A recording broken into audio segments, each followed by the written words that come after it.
A camping trip that I'll never forget. We weren't city kids anymore, at least not for the weekend. It was just supposed to be a quiet camping trip. Me, Jamie, Lex, and Chris. 4 friends trying to disconnect from school, screens, and noise. Jamie found the spot online, an old, lesser-known campground in the heart of the forest called Hollow Pines.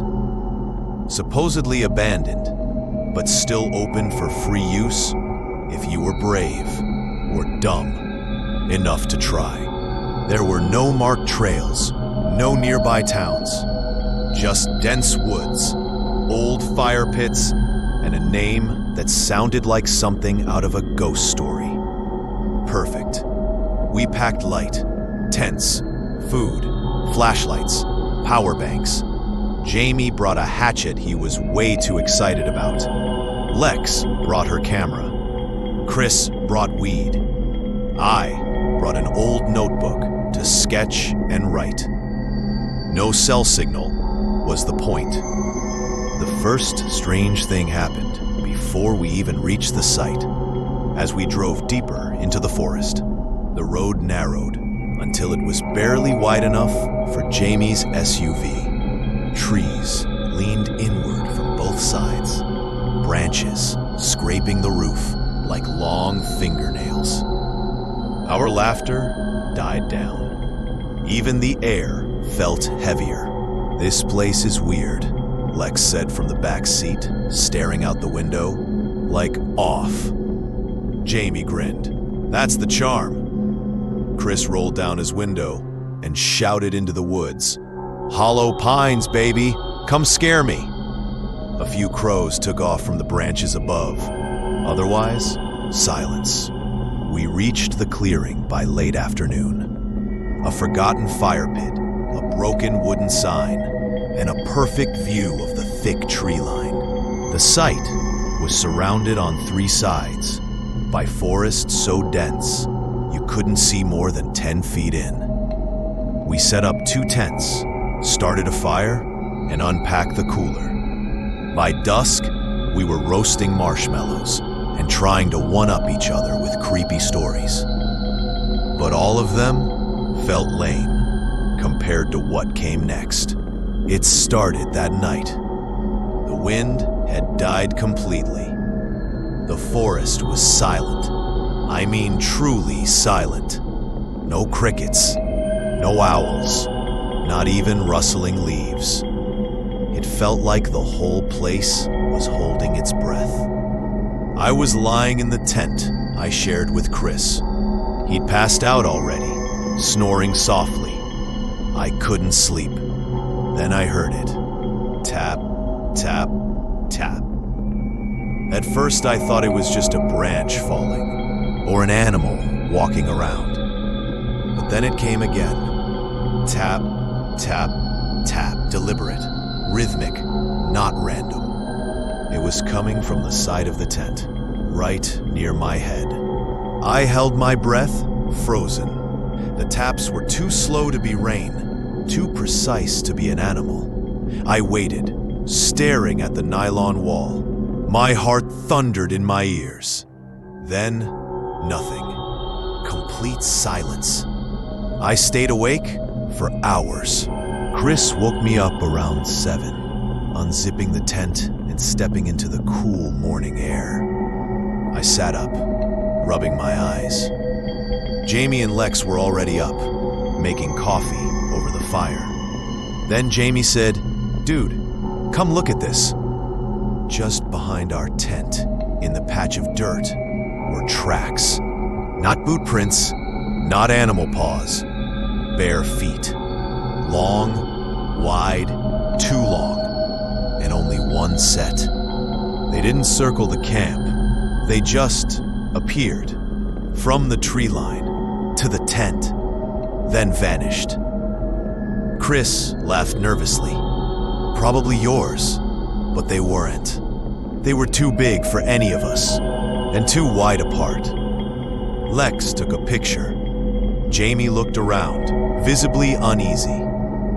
"Anyone hear anything last night?" I asked. No one answered. That day, we explored, took photos, ate canned beans, tried to pretend the footprints didn't bother us. But by nightfall, the mood had changed. Even the fire didn't feel comforting.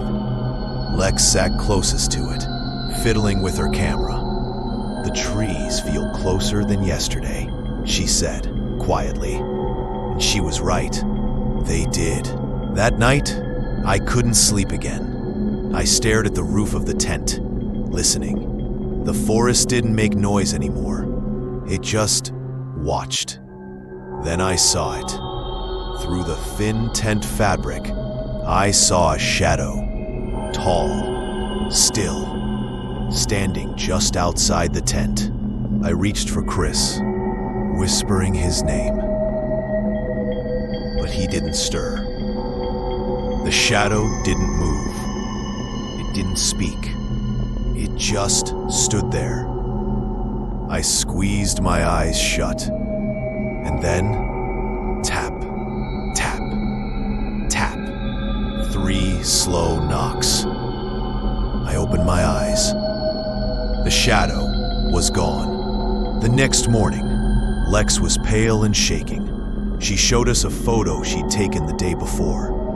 It was of the trees just behind our tent. At first, it looked normal. But if you zoomed in, behind one of the trees, a man, tall, gaunt, no face, just darkness, wearing something long and black, standing half behind a tree. "He wasn't there when I took this," she whispered. We all stared. Jamie said, "That's it, we're leaving." But our car wouldn't start. No signal, no power. We were alone. That night was the worst. We took shifts watching the fire. I was second shift, from 1 o'clock to 3 a.m. At around 1:47, I heard movement in the woods. I stood, holding the flashlight. That's when I saw him.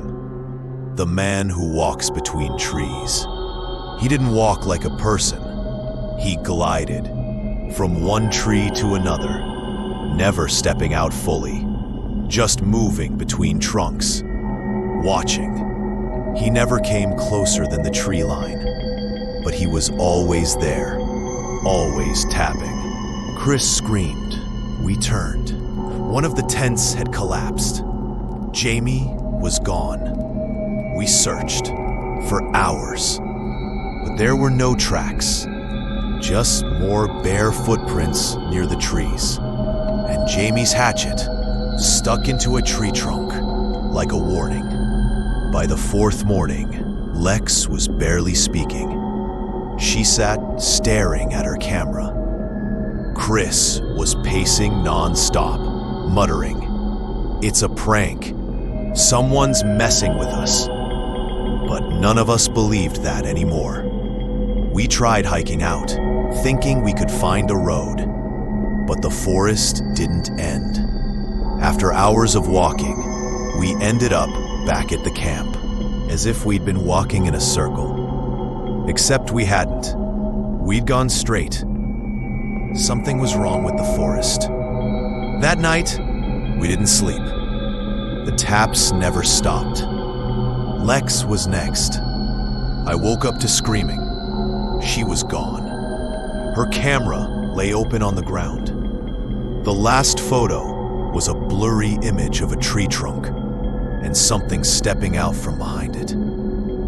Chris lost it. He ran into the woods, screaming Lex's name. I tried to stop him, but he vanished into the trees. No sounds, no return. It was just me, alone. I didn't sleep. I sat by the fire, clutching the hatchet Jamie left behind. Every few minutes, tap, tap, tap. Sometimes on a tree, sometimes on my tent, sometimes behind me. I saw him again, the man between the trees. He stood still, watching me, and then he spoke. A voice like wind rustling dead leaves.